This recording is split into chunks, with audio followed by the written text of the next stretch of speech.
तो कहीं कोई ऐसी साजिश तो नहीं थी कि आपको हराने के लिए कोई लगा हुआ तो नहीं था? नहीं, जरूर लोग लगे होंगे हराने के लिए, तभी तो हारे। अपने दल क्या पता उधर भी कुछ लोग सहानुभूति रखते हो, जीत जाए। मैं नरेंद्र मोदी नहीं हूँ, तो मैं नरेंद्र मोदी जी जैसा काम नहीं कर सकता, उनकी जैसी बैटिंग बॉलिंग नहीं कर सकता। मैं तो टीएस बाबा, हार के मैदान टीएस बाबा कभी नहीं छोड़ेंगे। पहले मेरे जो भी बयान है उसको मैं वापस लेता हूँ। जिसकी जितनी बड़ी जिम्मेदारी वो उतना बड़ा दोषी। हो सकता है कि यहाँ मुख्यमंत्री बनाते और भूपेश भाई को बदलते तो उनके क्षेत्र में सीट कम हो जाती। लेकिन इस बात से टीएस सिंहदेव जी आप भी इंकार नहीं करेंगे कि तनातनी कहीं ना कहीं दिखती रही। क्या एक वजह वो भी है? हो सकता है। हमारे साथ कांग्रेस के कद्दावर नेता टीएस सिंहदेव जी हमारे साथ जुड़े हुए हैं, जो 2018 में कांग्रेस पार्टी के जीत के नायकों में से एक थे और इन्हीं की बदौलत सरगुजा में 14 में से 14 कांग्रेस पार्टी ने जीत हासिल की। लेकिन इस बार की कहानी जरा उलट गई है। इस बार सरगुजा में कांग्रेस का खाता नहीं खुला है और खुद टीएस सिंहदेव जी अपना चुनाव हार गए हैं। लेकिन ये राजनीति है, ये सब होता रहता है और हार और जीत में सकारात्मकता ना छोड़े, इसी को टीएस सिंहदेव कहते हैं। टीएस सिंहदेव जी बहुत स्वागत है आपका IBC 24। नमस्कार। टीएस सिंहदेव जी, चूंकि आप पिछली बार 2018 में आप एक बड़े नायक के तौर पर उभरे थे और 14 की 14 सीटें आपने जीत कर लाई थी कांग्रेस की, लेकिन इस बार कहानी उल्टी क्यों पड़ गई? कुछ कमी रह गई होगी मेरे में कमी रही होगी। लोगों की उम्मीद, लोगों के आशाओं के अनुरूप मैं इन 5 सालों में लगता है काम नहीं कर पाया होगा, और कोई कारण तो नहीं होना चाहिए। बाकी साथी थे भरपूर, उनने सबने मेहनत की, युवा साथी थे, महिलाएं थी, हमारे सीनियर्स थे, सभी जगह भरपूर उनने मेहनत की। तो कमी मेरे में ही रह गई, और जो प्रजातंत्र में जनतंत्र का निर्णय है, आदेश है, उनका मत के माध्यम से फैसला है, वो पूरे सम्मान के साथ स्वीकार। ये अच्छी बात है कि आप कह रहे हैं कि कमी रह गई, लेकिन ये आप भी जानते हैं किसी एक की कमी की वजह से कभी कुछ होता नहीं है। जैसे सामूहिक नेतृत्व होता है वैसे सामूहिक बात होती है। तो ये बड़ी विक्ट्री थी 2018 में, लेकिन आप कह रहे हैं कुछ कमी रह गई, तो वो कमी क्या रह गई? आप जनता को बताइए, ये तो समीक्षा का वक्त है। क्या कमी रह गई होगी? आप ही से कमी रही या आपके दल से भी कोई गलती हुई? कमी की बात है तो पहले अपने दरवाजे से चालू करना चाहिए, अपने से चालू करना चाहिए। और सर्वप्रथम मेरी जो कमियां रही हो सकता है कि मैं क्षेत्र में उतना ना आ पाया हूं, हो सकता है क्षेत्र के विकास के लिए उतनी सफलतापूर्वक काम नहीं कर पाया हूं। कहीं ना कहीं कुछ ऐसी बातें रही होंगी जिस वजह से भरपूर प्रयास करने के बाद भी सभी कार्यकर्ता, सभी साथी, सभी हमारे लोकल लीडर्स के हम थोड़े से वोट से पीछे रह गए। इतना कम होना भी नहीं चाहिए था, और बहुत कम अंतर का जो फैसला आया है, तो चालू स्वयं से करनी चाहिए बात। और आपने कहा कि अगर जवाबदारी सामूहिक है तो इसमें भी कोई दो बात नहीं है कि जिसकी जितनी बड़ी जिम्मेदारी होती है उतनी जवाबदेही भी उन्हीं की होती है। टीएस सिंहदेव जी, आपने ये बात स्वीकारा और अच्छी बात है। हार और जीत तो लगी रहती है। 2018 में आप जीते थे, इस बार हारे हैं। तो पार्टी में जो अंदरूनी कलह भी थी, आप देखिए आप ही के क्षेत्र में खुल के ये बात सामने आ रही थी। वो कह रहे थे कि टीएस बाबा हमारे पीछे पड़े हुए हैं। कई ये चीजें आई, ये चीजें क्या जनता ने नोटिस किया? आप ही के विधायक थे, खुल के बातें आई, आपने भी रखी, क्या इसका फर्क पड़ा? मैं नाम नहीं लेना चाहूंगा, लेकिन आप बता सकते हैं। फर्क पड़ सकता है, इसमें कोई दो बात नहीं है कि जब संतुलन बिगड़ता है तो उसका प्रभाव तो पड़ेगा ही पड़ेगा। एक बड़ी कठिनाई से संतुलन को बनाया जाता है, सालों की, दशकों की परिश्रम के बाद में आदमी संतुलन बनाता है, चाहे वो परिवार में हो, चाहे समाज में हो, चाहे राजनीति में हो। और किन्हीं कारणों से अगर उस संतुलन को बिगाड़ा गया तो उसका विपरीत प्रभाव सब पे पड़ता है। और हो सकता है कि जो सरगुजा संभाग में आप नतीजे देख रहे हैं उसका एक बड़ा कारण वो भी हो। एक चीज टीएस सिंहदेव जी, आपने कहा कि क्षेत्र में मैं आ नहीं पाया और उतना विकास जितना होना चाहिए था, हो सकता है कि ना हो पाया। आपने बड़ी बेबाकी से इस बात को स्वीकार किया। लेकिन ऐसा क्यों? आप तो डेप्यूटी चीफ मिनिस्टर रहे, आप स्वास्थ्य मंत्री रहे, इसके अलावा भी आपके पास मंत्रालय रहा, तो आपने क्यों नहीं कर पाए विकास? कारण कई हो सकते हैं, पर आपने विभाग की ही बात कह दी तो विभाग के कई काम अगर हुए, पंचायत विभाग से जुड़ा था तो पीएमजीएसवाई के रोडों के अच्छे काम भी हुए और लोगों ने उसको देखा भी, समझा भी, सराहा भी। लेकिन स्वास्थ्य विभाग में अगर आप देखें तो एक बड़ा आकार जो अधूरा सा अभी भी पड़ा हुआ है, मेडिकल कॉलेज हॉस्पिटल, वो पैसों के अभाव में काम आगे नहीं बढ़ पाया और काम जो रुका कोरोना के बाद में, वो रुका ही सा रह गया। नगरीय निकाय में जहां सबसे खराब प्रदर्शन हुआ, वहां लोगों को जो उम्मीद रही होगी, यहाँ पर सड़कें इत्यादि हैं, दिखती हैं, गड्ढे उसमें हैं, अगर दिखते हैं, नालियों के निर्माण की आवश्यकता है इत्यादि, अगर वो होते हुए उनको नहीं दिख रहे हैं तो उसका कहीं ना कहीं जो न्यूट्रल मतदाता रहता है, जो किसी दल से नहीं जुड़ा है, तो कहीं ना कहीं उसके ऊपर उसका प्रभाव पड़ता होगा। और मुझे लगता है कि अंबिकापुर नगर निगम में पैसों के आवंटन को हम नहीं ला पाए। पैसे बहुत कम अंबिकापुर नगर निगम में आवंटित हो सके। एक बात और, हम जब माइंड समिट में मिले थे, मैंने आपका इंटरव्यू किया और दिल्ली तक उसकी चर्चा हुई उस इंटरव्यू की। चूंकि आपने कई बातें बड़ी बेबाकी से रखी और आपने उसके बाद कहा था कि किसी दिन खुल के बात करेंगे। अब देखिए 14 अगर आंकड़ा जुड़ जाता तो आज की भी स्थिति तो ऐसी होती कि कांग्रेस पूर्ण बहुमत में आती। तो जो उस वक्त एक माहौल बना था, 24 अकबर रोड में राहुल गांधी थे, आप थे, भूपेश बघेल थे और चरणदास महंत थे और सरगुजा के लोग आपको चीफ मिनिस्टर के तौर पर देखते रहे, लेकिन 5 साल वो स्थिति तो नहीं हुई। क्या एक फर्क इसका पड़ा है, आप ये बता सकते हैं? आप बंद कमरों की बात की मर्यादा तो आज भी मैं बरकरार रखूंगा। कोई समय आएगा तो जरूर उसके बारे में खुल के मैं सबके सामने सार्वजनिक तौर पे भी बातों को रख दूंगा। उसका प्रभाव ना पड़ा हो ये भी संभव नहीं है। लोग समझ नहीं पाते कि वाकई में बात क्या है, वो भावनाओं में रहते हैं।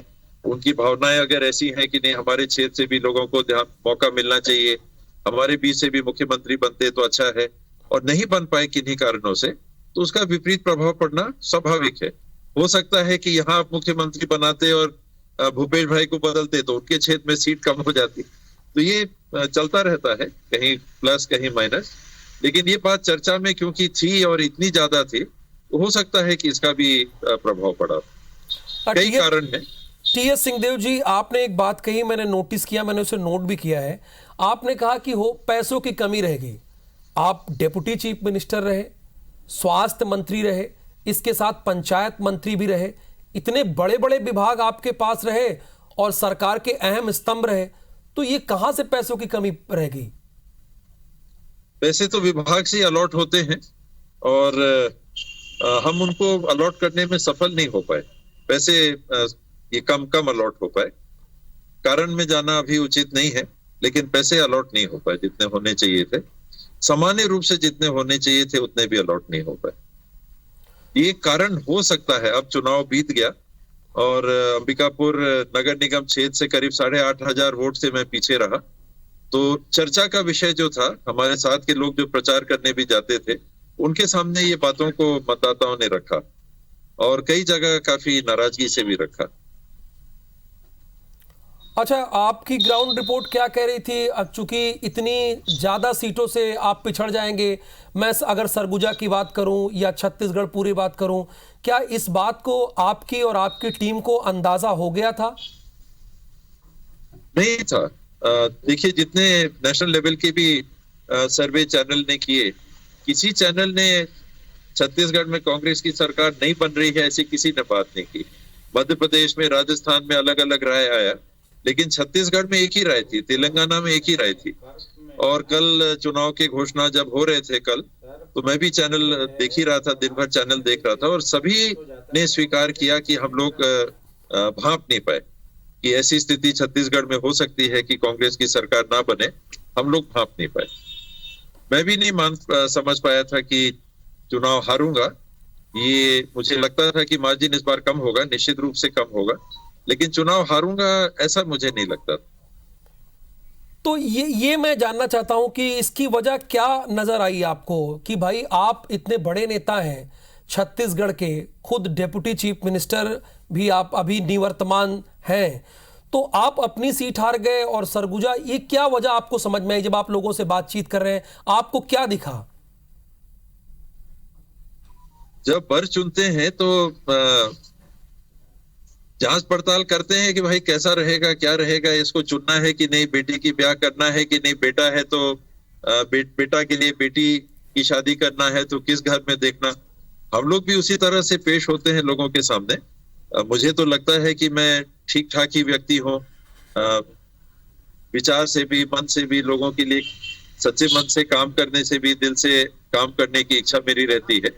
लेकिन सामने वाला कैसा सोच रहा है कि नहीं, हमको टीएस बाबा नहीं जच रहा, तो इस बार इस संबंध बनाने में मेरे को स्वीकारा नहीं यहाँ के मतदाताओं ने, और खास करके अंबिकापुर शहर के बहुत संख्य मतदाताओं ने 8,500 वोट के जो पीछे रहे, तो उनके बीच में मैं अपनी स्वीकारोक्ति इस चुनाव में नहीं बना पाया। एक चीज और है कि हम लोग भले सोचते हैं कि वो जनता वो चीज देख नहीं रही, लेकिन कई चीज दिखाई देती है और जनता के मन में बैठती है। चूंकि सारे बयान टेलीविजन पे हैं, अखबारों में हैं, तो जो 5 साल ऐसा रहा, देखिए आपने पहले एक मंत्रालय छोड़ा, उसके बाद कहीं ना कहीं भूपेश बघेल से तनातनी दिखती रही, वो आपको बड़े भाई की तरह मानते रहे, आप भी भाई की तरह मानते रहे, और जय बीरू की जोड़ी भी आपकी कही जाती रही। लेकिन इस बात से टीएस सिंहदेव जी आप भी इंकार नहीं करेंगे कि तनातनी कहीं ना कहीं दिखती रही। क्या एक वजह वो भी है? हो सकता है, कई कारण हो सकते हैं, ये भी एक कारण हो सकता है। हालांकि जय बीरू की जोड़ी की जगह आपकी काका बाबा की जोड़ी आ गई थी, लेकिन हो सकता है लोगों के मन में ये बात रही। देखिए, पार्टी की हार से ज्यादा समीक्षा तो इस बात की हार की भी हो रही कि टीएस सिंहदेव जी अपना चुनाव हार गए, और हालांकि वो बहुत कम अंतर है 94, लेकिन हार तो हार है। राजस्थान में सीपी जोशी जी 1 वोट से हारे थे, वो आपको याद होगा, आप ही के पार्टी के हैं।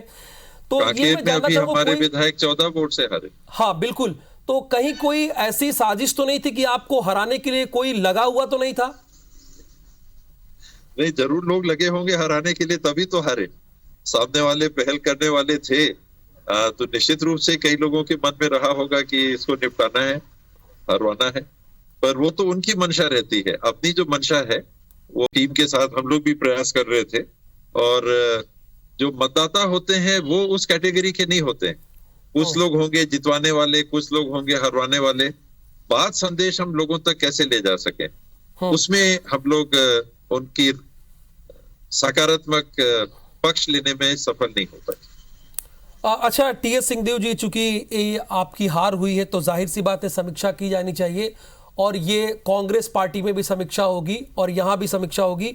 लेकिन फिलहाल आपको क्या नजर आता है, अगर मैं पूछूं कारण, चूंकि आप एक अच्छे राजनेता हैं, चीजों को अच्छे से जानते और समझते हैं, तो क्या 5 प्रमुख वजह रही जिसकी वजह से छत्तीसगढ़ में, सिर्फ सरगुजा में नहीं, छत्तीसगढ़ में कांग्रेस की पार्टी हार गई? एग्जिट पोल में भी देखे आप कहीं पिछड़े हुए नहीं थे, और आप खुद कह रहे हैं कि हम भी अंदाजा नहीं लगा पाए। तो ऐसी कौन सी 5 वजह रही होगी? एक, हम उतने साथ से शायद नहीं दिखे जितना कि हमको रहना चाहिए था। जो आपने कहा कि 5 साल तक कुछ ना कुछ बातें चलती रही और लोगों तक वो बात हो ना हो, उसका प्रभाव कहीं ना कहीं पड़ता है। तो एक ये कारण हो सकता है कि जो परिणाम आए, अगर पूरा घर एक साथ नहीं बैठ पा रहा है तो उसका प्रभाव पड़ सकता है। दूसरा, भ्रष्टाचार की बातों को जिस तरह से हमने उसका पटाक्षेप होते हुए देखा पिछले कुछ 1.5-2 साल से 3 साल से, ईडी ने कई लोगों की गिरफ्तारी की, कई लोगों का के ऊपर एक्शन लिया, और एक ऐसा माहौल बना कि यहाँ सब ठीक नहीं है। और वो ठीक चुनाव के पहले महादेव ऐप का भी एक शगुफा छोड़ के समझिए कि ताबूत पे एक आखिरी कील टाइप की मत लगी हो, तो वो भी एक कारण हो सकता है। और कार्यकर्ताओं को हम कितना उत्साहित कर सके, क्या कार्यकर्ताओं को लग रहा था कि ये हमारी सरकार है, उस बात की भी समीक्षा होनी चाहिए, वो एक कारण हो सकता है।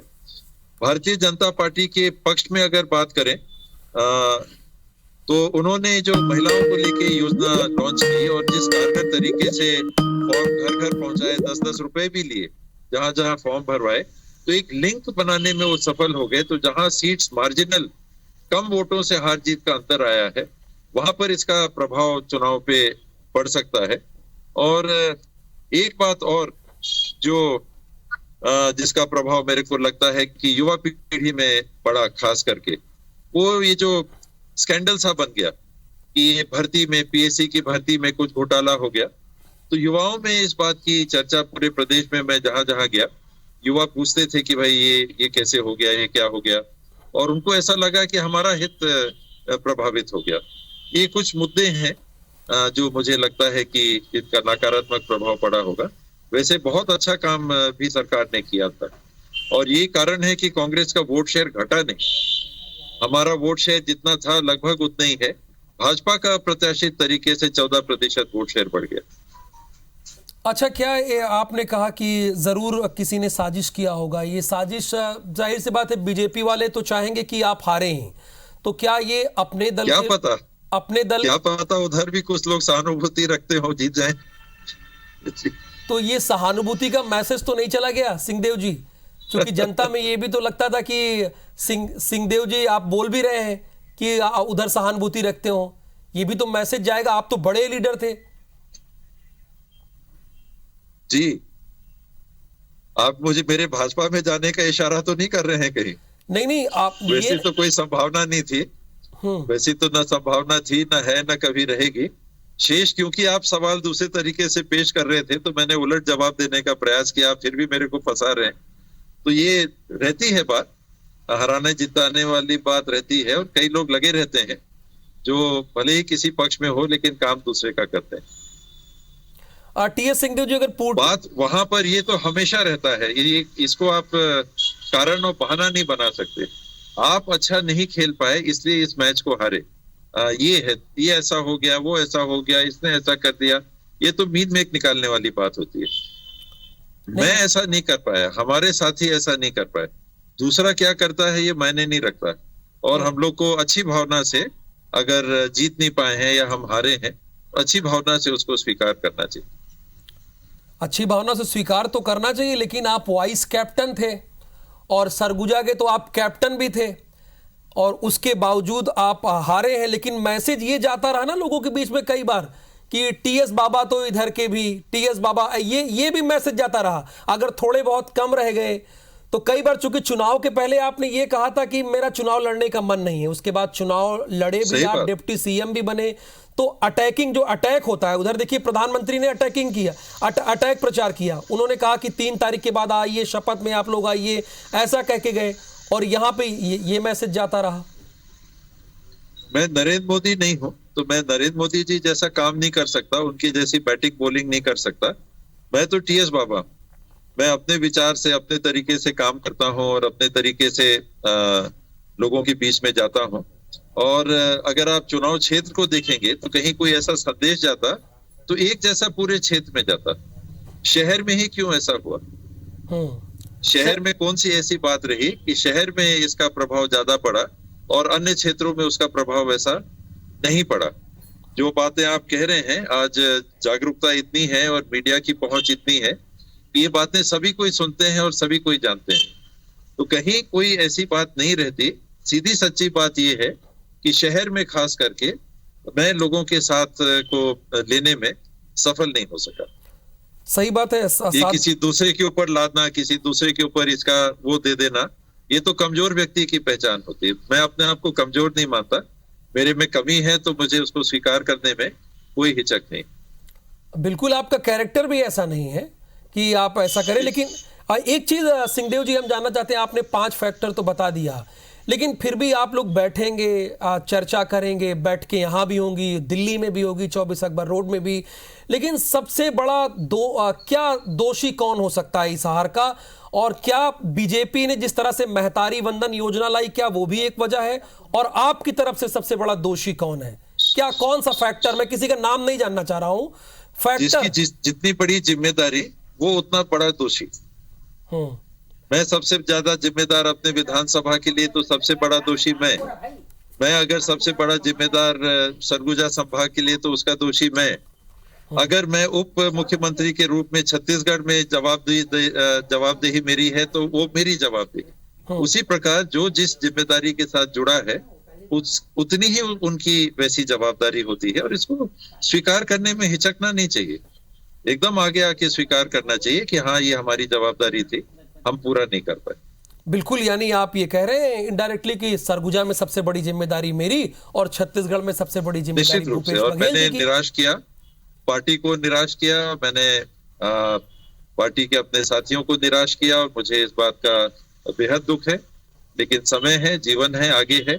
मेरा प्रयास रहेगा कि जहां भी मेरी कमियां रही हो उनको मैं दूर कर सकूं, और उनके साथ निरंतर आगे जब उनको ऐसी आवश्यकता लगे कि मैं उनके साथ खड़ा रहूं तो मुझे वो अपने साथ पाएंगे। टीएस सिंहदेव जी की आगे की भूमिका क्या होगी? आपने ये तो कहा कि मैं खड़ा रहूंगा, लेकिन आपके मन में भी कुछ है? जीना है, जीवन है, इसके अनेकों पहलू हैं, हर पहलू को जीऊंगा। पारिवारिक पहलू भी जीऊंगा, व्यावसायिक पहलू भी जीऊंगा, राजनीतिक पहलू भी जीऊंगा, सैर सपाटे वाले पहलू को भी जीऊंगा। समय जितना जीवन में है, जो जैसी जिम्मेदारी, जो जैसी जवाबदारी मिलेगी, मैं उसको पूरा निभाऊंगा। नहीं सिंहदेव जी, जैसे देखिए भारत वनडे वर्ल्ड कप हार गया, लेकिन उसके जहन में, मैं अभी खिलाड़ियों से बात भी किया तो वो कह रहे थे कि 24 का T20 वर्ल्ड कप जीतना है। वो बोल रहे थे, रायपुर ही आए थे, तो मैंने उनसे बातचीत की तो एक्सक्लूसिव तौर पर बोले कि हाँ, मैं आगे 24 वर्ल्ड कप के लिए लड़ूंगा, उनके मन में था। तो टीएस सिंहदेव जी के मन में क्या है? आप कह रहे हैं जो जिम्मेदारी मिलेगी, आपके मन में भी तो कोई संकल्प होगा। जैसे मेरे मन में यह संकल्प है कि मैं टीएस सिंहदेव जी से अच्छे अच्छे सवाल पूछ सकूं, छत्तीसगढ़ की जनता के पास जाए, तो आपके मन में क्या है? इस चुनाव के पहले मैंने ये कहा था, घोषणा के पहले, कि शायद ये मेरा आखिरी चुनाव होगा, और मुझे ये उम्मीद थी कि मैं जीत के और फिर आगे की पीढ़ी के लिए जिम्मेदारी सौंपूंगा। अब क्योंकि हार गया हूं, तब मैं उस विकल्प को खुला रखूंगा कि अब लोग जो भी मेरे से उम्मीद करेंगे आने वाले समय के लिए, आने वाले चुनावों के लिए, मैं लोगों के लिए उपलब्ध रहूंगा। हार के मैदान टीएस बाबा कभी नहीं छोड़ेंगे। मतलब आप मैदान आने वाले समय में नहीं छोड़ने वाले हैं? कभी नहीं छोड़ूंगा, अभी। और जो ये अभी जो न कभी। और ये जो हार है, इसको आगे बदलना भी चाहेंगे? जी, सबसे बड़ी चुनौती तो वो हो गया कि वो हार मेरे लिए हार नहीं है, वो हार मेरे में कमी है। उस कमी को मेरे को दूर करना है। इस जीवन काल में उस कमी को मेरे को दूर करना है। अच्छा टीएस सिंहदेव जी, आपने ये बातें कही, आपने कहा कि ये चुनाव जीतकर राजनीतिक संन्यास, जैसा आपने कहा अंतिम चुनाव के बारे में, तो यानी अब जो अभी IBC 24 से आपकी बातचीत हो रही है, अभी आपका राजनीतिक संन्यास जैसा कोई इरादा नहीं है, बल्कि आप कह रहे हैं आगे बढ़ेंगे? अब नहीं है। हार के तो मैं बिल्कुल मैदान नहीं छोड़ूंगा। ये पहले मेरे जो भी बयान है उसको मैं वापस लेता हूं, और हार के मैं कभी मैदान नहीं छोड़ूंगा। और जिस दल से है उसी दल के साथ जुड़े रहेंगे कि इधर उधर भी कुछ? हमेशा, आजीवन। मैं राजनीति में रहूं ना रहूं, मैं वोट डालने जब भी जाऊंगा वो पंजे की निशान पे डलेगा। कोई इसमें किसी तरह का कोई कंफ्यूजन नहीं है? कोई कंफ्यूजन नहीं है। आप लोगों में हो जाता है, मेरे में कभी नहीं। नहीं, बिल्कुल नहीं। देखिए टीएस सिंहदेव जी, जब राजनेता खुल के बोलते हैं ना सर, तो हम लोग भी इतनी राजनीति की समझ रखते हैं, चाहे पार्लियामेंट से हो या विधानसभा से, हम लोग भी रिपोर्टिंग किए हैं, तो इतनी समझ तो रखते हैं। जो आप स्पष्ट बोल रहे हैं तो जाहिर सी बात है यहाँ डंके की चोट पे बात करें। बहुत शुक्रिया T S Singhdeo ji, thank you हमसे बातचीत करने के लिए। लेकिन एक अंतिम सवाल हमारे संपादक महोदय का आ गया, वो मुझे कमांड दे रहे हैं, तो इसलिए मुझे पूछना पड़ेगा सर। वो कमांड दे रहे हैं, प्रदेश में क्राइम बहुत बढ़ गया था, क्या एक वजह वो रही है? नहीं लगता। क्राइम तो एक फ्लूइड फैक्टर रहता है, और सरकार के तरफ से क्राइम बढ़ाने में कोई भी ऐसी बात हुई हो, ये तो असंभव है। त्वरित रूप से कार्रवाइयां भी होती रही हैं। कई बार बात आया कि एक बच्ची के साथ बलात्कार रायपुर में हुआ, लेकिन मीडिया में ये बात नहीं आई कि उज्जैन में एक महिला के साथ बलात्कार हुआ। वो फोकस किसी तरह से शिफ्ट हो जाता है। तो जहां तक क्राइम का ये सिलसिला है, ये किसी राज्य में सीमित नहीं रह पाता, और किसी सरकार द्वारा प्रायोजित हो क्राइम, ये तो असंभव है। चाहे वो किसी भी पार्टी की सरकार हो, ये नहीं हो सकता। बहुत शुक्रिया हमसे बातचीत करने के लिए। विस्तार से आपने अपनी बात को रखा, और टीएस सिंहदेव जी ने यह भी कहा कि मैं कहीं से भी राजनीति में संन्यास नहीं लेना चाहता हूं। हालांकि पहले जरूर कहा था, लेकिन वो जीत होने की स्थिति पे कहा था। अब हमारे लिए मैदान खुला है।